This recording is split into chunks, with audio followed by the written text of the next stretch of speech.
Bueno, con respecto a los criterios ambientales, medioambientales, acá yo les puse los valores con respecto, por ejemplo, a la adaptación del clima. Estos factores afectan a la salud de las plantas, ¿sí?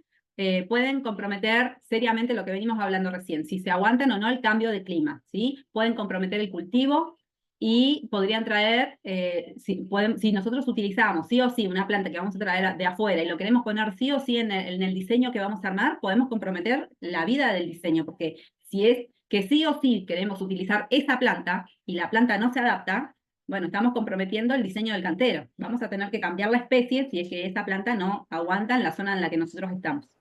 Entonces, Profesora, quiero hacer una pregunta. uh-huh. Por ejemplo, yo me traje una salvia, ahora sé que es una salvia, una florcita lila, me traje de Córdoba. Bueno, si bien acá es húmedo, Santa Fe, Córdoba es más seco, es un clima más lindo. Acá la planta súper bien, se creció, se ramificó, o sea, tengo varias plantitas, hice. Pero ¿qué pasa? En un lugar determinado la planta es como que tiene plaguita y en otro lado determinado la planta creció mejor, con otro color. Y yo no sé por qué a la otra, el otro lado le salió como manchitas.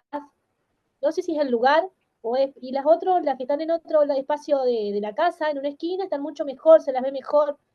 No, no sé a qué se debe, o sea, si le agarró una plaga a las que están de un lado, pero las plantas están todas divididas y no tienen plagas todas, o sea, como no sé, la verdad es que no sé a qué se debe eso. Y puede ser que una esté más soleada que la otra, puede ser que una esté más cerca del riego que la otra, también que esté más poblada en cuanto a planta. Eso pasa mucho con los hongos. Por ejemplo, si una planta está en un lugar donde hay más riego, que hay sombra, que hace calor como el clima que vos tenés, y está muy en un ambiente muy cerrado, puede crear algún hongo. En cambio, si una planta está en un espacio donde le da más el sol, donde corre más el aire, capaz que esa planta es menos propensa al hongo que tiene la otra. Depende del espacio donde la Ah, colocaste, por más que sea la misma claro, especie. bueno. Buenas. Eso pasa mucho con Sí, el sí, oidio. sí. Ah, buenísimo, gracias. Bueno, más adelante vamos a ver una clase de todo lo que es fitopatología para que vean los diferentes aspectos que pueden atacar a las plantas, ¿sí? Para que tengan una idea de qué puede llegar a estarlos atacando y por lo menos que sepan dónde buscar esa información, porque también es igual que las especies, hay un montón de enfermedades para cada especie, pero generalmente pasa que las enfermedades atacan a una especie en particular. Entonces, por ejemplo, si yo tengo un cedro y tengo un betula, que son dos árboles los dos, pero totalmente diferentes, y capaz que uno está pegado al otro, capaz que la enfermedad que ataca al cedro no ataca al betula, porque son enfermedades específicas de cada planta, ¿sí? Entonces, eso pasa mucho, que hay un árbol atacado, por eso es importante utilizar muchas variedades, ¿sí? No voy a decir que utilicemos todo diferente, pero sí es importante usar varias especies en un diseño porque si una plaga ataca a una planta, que no nos ataque a todo y no nos mate a todo. Entonces va a atacar nada más que a la especie, que es la enfermedad es propia de esa especie, ¿sí? En este caso, que es la misma especie, pero está en diferentes ambientes, porque una puede estar más al sol que la otra, puede tener más ventilación que la otra, bueno, hay que buscar cuál es la enfermedad de esa especie para ver cómo la combatimos. Pero eso lo vamos a ir viendo más adelante. Tengo como 3 o 4 clases todavía hasta que lleguemos a fitopatología.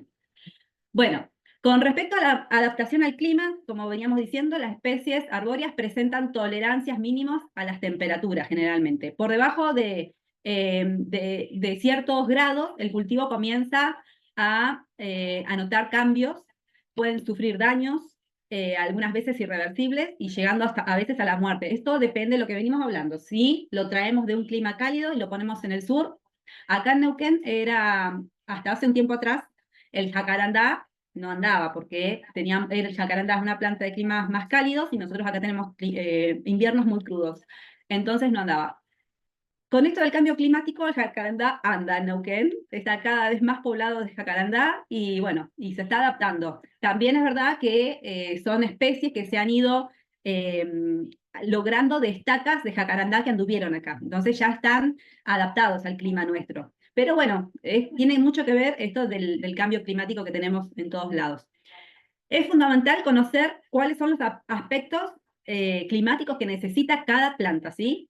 Y si conocemos que una planta es de clima cálido y nosotros lo queremos colocar en espacios ambientales fríos, bueno, nos tenemos que hacer cargo de darle una defensa contra esas temperaturas bajas, de colocarle barreras contra las heladas, telas sobre las heladas, invernaderos o lo que necesite para que pase su época desfavorable de la mejor condición posible, ¿sí? Porque nosotros sabemos que le va a costar.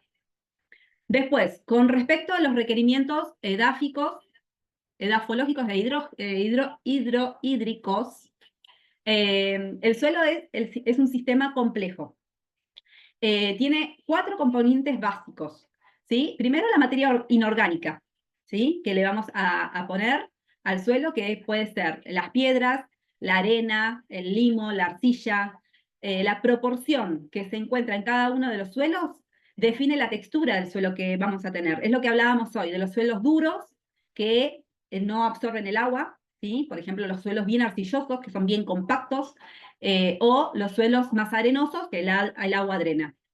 Entonces acá tenemos una definida estructura del suelo, ¿sí? Eso se lo da la materia inorgánica, que es uno de los componentes del suelo. El segundo componente es la materia orgánica, que es todo lo que nosotros le ponemos, que es la descomposición de los organismos vivos, ¿sí? Que son las plantas muertas, que nosotros hacemos el compost, le aportamos con eso, le aportamos nutriente y mejoramos la estructura del suelo. Esto nos ayuda a mantener la humedad y la fertilidad en el suelo para las plantas que vamos a querer cuidar. Ese es el segundo componente. Después, el tercer componente es el aire. El aire se mueve a través de los poros y nos proporciona oxígeno a las raíces. Cuanto más compacto es el suelo, peor es la estructura y menor es la porosidad que tenemos. O sea que el aire puede moverse menos. Y las raíces del árbol necesitan tener aire para que las raíces puedan oxigenarse y que el árbol pueda vivir. Y el cuarto componente que tenemos es el agua. Entonces tenemos las materias inorgánicas, las materias orgánicas, el aire y el agua. El agua es lo que hace llegarle al árbol los nutrientes, porque están disueltos en el agua, el árbol los absorbe y a través del agua absorbe los nutrientes. Entonces es importante que se mueva a través de esos poros. Entonces, una buena textura y una buena estructura con porosidad adecuada nos incide de manera muy buena para que la planta se pueda desarrollar, ¿sí? Si tiene todas esas condiciones, se va a desarrollar muy bien. Otro factor que afecta a las plantas es el tema del pH. La mayoría de las especies se desarrollan en un pH que va entre 6 y 8. Recordemos que los pH van desde el 0 al 14, los más bajos son los más ácidos y los más altos son los más alcalinos. Generalmente están entre el 6 y el 8, es donde a las plantas mejor les hace el tema del pH. Bueno, pasamos a la resistencia a las plagas, enfermedades y a la polución, que este es otro criterio medioambiental que tenemos que tener en cuenta, de lo que hablábamos hace un ratito. Existen plantas y enfermedades con hospederos específicos. Hospedero, llámese a la planta, a la especie, ¿sí? Específicamente hay una enfermedad para esa planta, o un patógeno o un artrópodo para esa planta. Por ejemplo, la cochinilla en los cítricos, ¿sí? El fuego bacteriano en las rosas, el oidio en el rosal también, en los malbones. Cada especie tiene su enfermedad específica. Quedó estancado en la pantalla, no, de las fotos que está pasando. No, es que no estoy pasando porque estoy Ah, hablando de cada una de los títulos que les puse acá. Ahora estamos en el tema de resistencias a plagas y enfermedades a la polución. Y lo último, les iba a decir que, sí, con respecto a la polución, la atmósfera de las ciudades, especialmente las de las grandes ciudades con grandes poluciones, con grandes poblaciones que ocasionan mucha polución, son contaminantes. Entonces, la planta se tiene que adaptar a ese tránsito, al tránsito de los rodados, a las industrias, a todo lo contaminante. No todas las plantas resisten de igual manera esas situaciones. Entonces, la polución se va depositando en finas capas arriba de las hojas de las plantas y puede inhibir o disminuir su función clorofílica, entonces la va matando de a poco. Hay que saber que la planta resiste a toda esa situación.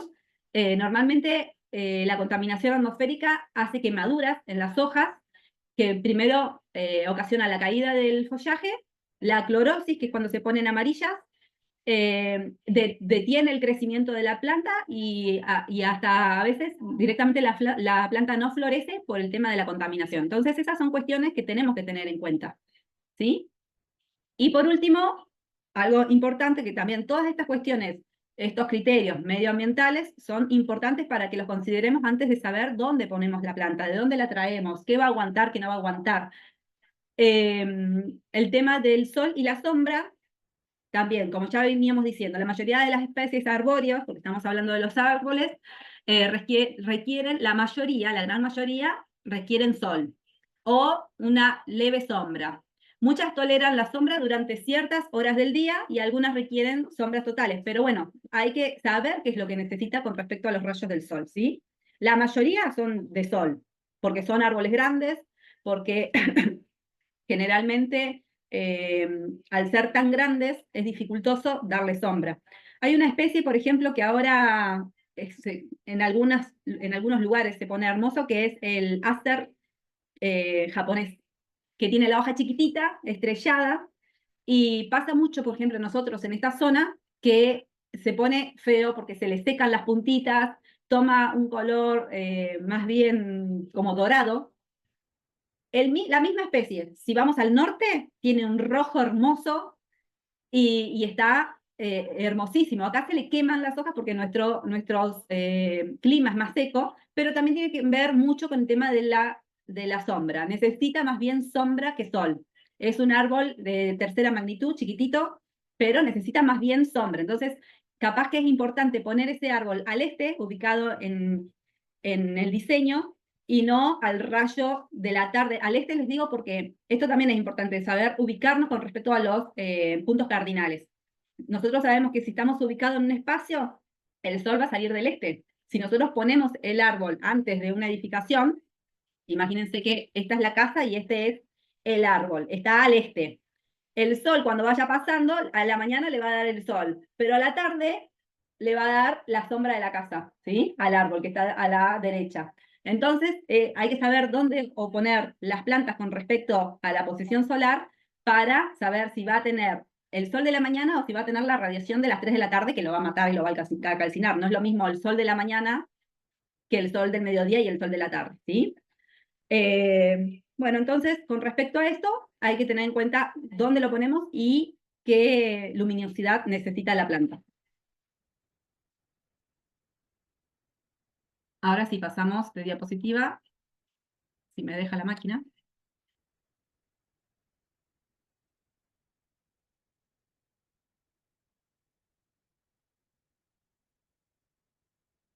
Ahí estamos. Bueno, los criterios paisajísticos. Los árboles son las plantas de los jardines más costosas, ¿sí? Porque son los más caros, y más longevas, porque son los que más van a durar en cuanto a años. Seleccionarlos y ubicarlos son decisiones de diseño fundamentales antes de colocarlos, ¿sí? Primero hay que diseñar dónde queremos ponerlos y después seleccionar la planta que queremos según la utilidad que le vamos a dar. Es fundamental, porque es muy caro y porque nos van a durar muchos años en este espacio. Cuanto menos árboles se coloquen en un jardín, más importante resulta la elección, ¿sí? Porque si es un solo árbol, bueno, ¿qué atractivo ornamental nos va a brindar? ¿Sí? Entonces hay que considerarlo muy bien antes de elegirlo. Hay que elegir muy bien el lugar donde lo vamos a poner, el uso que le vamos a dar a ese árbol. Eso es importante para que tengamos éxito con respecto al diseño que nosotros vamos a hacer. Saber bien qué utilidad le vamos a dar antes de comprarlo. Si bien el aspecto general y las características especiales de un árbol son muy importantes, la adecuación al clima, al suelo, al aspecto del jardín, la textura, la altura, la tasa de crecimiento, resulta todo importante. Hay que contemplar todo antes de comprarlo y ver dónde lo colocamos. Una vez que elegimos el árbol, el proceso del diseño va a prolongarse en cuanto a esa selección, ¿sí? ¿Dónde lo plantamos? ¿Qué le ponemos al lado? Si tiene una casa, si es único en el patio, en el parque. Así que ahí hacemos realmente si empezamos por la elección del árbol. ¿Se acuerdan que yo les decía antes? Hay dos formas de elegir. Primero podemos elegir por la especie. Entonces, si yo quiero liquidambar rojo en otoño, bueno, ¿dónde lo voy a poner? qué es lo que necesita el liquidámbar, porque yo quiero que haya un liquidámbar y solamente me interesa el liquidámbar. Bueno, ahí tengo que buscar dónde lo voy a poner, cuáles son sus requerimientos ambientales, dónde va a ser el espacio más lindo, dónde se va a destacar, ¿sí? Todas esas cuestiones a ver. Y el otro criterio para seleccionar era si yo quería primero poner en funcionamiento, darle una función al árbol. No me importa la especie que voy a utilizar, pero lo que yo quiero es tapar este caño feo que tengo en el medio del patio, ¿sí? Entonces, eran dos formas de elegir con respecto a si quiero la funcionalidad o si quiero el valor ornamental. Las alturas de los árboles adultas varían muchísimo. Generalmente van desde los 90 centímetros, perdón, desde los 2,5 metros que tienen algunas acacias hasta la secuoya que tiene 90 metros de alto. Entonces, son consideraciones que tenemos que tener en cuenta. El tamaño del árbol con respecto a las cosas que tiene alrededor, si es de primera, de segunda, de tercera magnitud, si por ejemplo es en una vereda, el tamaño de la vereda, los espacios que tengan alrededor, ¿sí? Si son espacios cerrados o los vamos a poner en un super parque y va a ser único para que se destaque. Recuerden que los árboles individuales siempre van a dar, cuando es un solo árbol como este que tenemos en la foto, son jardines más formales, ¿sí? Generalmente, como está acá en la foto, se ponen así, en el césped, ¿sí? Entonces, dan una formalidad, una prolijidad al diseño que nosotros queremos hacer. Y los árboles también sirven para definir o para cerrar espacios. Por ejemplo, si ponemos un árbol al lado del otro, vamos a lograr una limitación de una propiedad. Bueno, eso ya lo hablamos, lo de las barreras, o podemos señalizar un sendero con árboles. Estos factores afectan siempre al diseño que nosotros queremos hacer, ¿sí? Y no repercuten en la salud de la planta. Estamos hablando de que acá elegimos los árboles por cómo son ellos, no por qué requerimientos ambientales tengan. Sin embargo, es muy importante tener en cuenta todo lo que venimos hablando de los requerimientos ambientales, porque eso es lo que nos va a contemplar el buen crecimiento y desarrollo de las plantas, ¿sí? La calidad estética de esa planta, cómo va a estar, si está con un buen desarrollo de hojas, si vive frondoso, va a ser una planta bonita y nos va a dar atractivos ornamentales. Ahora, si una planta está apestada, está secándose, bueno, ya el atractivo ornamental va a cambiar totalmente, va a tener menos vigor y el aspecto va a ser feo, como yo les explicaba recién del aster japonés, que acá en Neuquén no es tan lindo, ¿sí? No, quizás no es una planta para este clima. ¿Qué árbol es ese de la imagen? No tengo la menor idea. Ah, es hermoso. Sí, es lindo, bien redondeado. Bueno, a ver, déjenme ver una cosa. Sí, está bien. Criterios de selección. Bueno, los criterios de selección con respecto a los criterios paisajísticos. Bueno, esto ya lo fuimos viendo, ¿sí? El porte y la forma es algo que ya vimos, el aspecto y la forma son con respecto al tamaño del árbol, algunos árboles más grandes, otros más chicos, los cerezos, por ejemplo, los árboles chiquitos, otros muy majestuosos, como la secuoya que les decía recién, gigantes, hay que saber dónde ponerlos. La mayoría pueden ser formales o informales, según el tratamiento que nosotros les querramos dar. Y también hay que tener en cuenta el tema de la protección que le vamos a dar con respecto al clima, a la lluvia, a que no se encharquen al suelo que le vamos a dar. Un tema importante que tenemos que tener en cuenta es el crecimiento y el desarrollo. Esto va de la mano de la velocidad de crecimiento que tiene el árbol, que puede alcanzar, pueden ser de crecimiento rápido o de crecimiento lento. Se tienen en cuenta con respecto a si nosotros queremos que el árbol crezca rápido o si no nos importa en el tiempo cómo va a ir creciendo y lo queremos tener por muchos años, ¿sí? Eso es con respecto al crecimiento. Se pueden realizar plantaciones con una densidad mayor de árboles y pasa el tiempo, como son los pinares, que son, vieron que en la cordillera se usó mucho esto de plantar árboles para lograr madera. Bueno, son árboles que crecen rápido, porque lo que quieren en los aserraderos es que la madera crezca rápido. Entonces, en ese caso se tiene muy en cuenta la tasa de crecimiento de las especies. Y después también, si nosotros queremos cerrar un espacio, bueno, no vamos a poner árboles de crecimiento lento porque queremos cerrarlo rápido. Entonces, esas son cuestiones a tener en cuenta. Algunas veces se usa esto en el diseño, yo armo el diseño, pero sé que una planta en su adultez va a llegar a los 5 metros, ¿sí? Perdón, a los 25 metros, porque 5 es muy chiquito, a los 25 metros, pero cuando yo lo estoy plantando resulta que tiene 2 metros. Entonces, de acá a que llegue a adulto, a que llegue a los 25 metros, van a pasar 4 o 5 años. Entonces, ¿qué se hace? Se ponen muchos árboles de 2 metros, pero sabiendo que después voy a entresacar, ¿sí? Entonces, después con el paso del tiempo, a los 3 años, entresaco.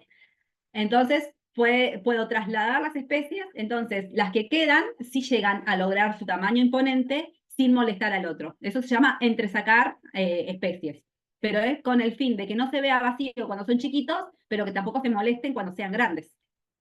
Siempre hay que tener en cuenta la edad de adulto, porque hoy plantamos las plantas y no nos damos cuenta y el tiempo pasa y las plantas crecen. Y si ponemos una planta abajo, después la que está abajo es la que sufre, porque no puede crecer, ¿sí?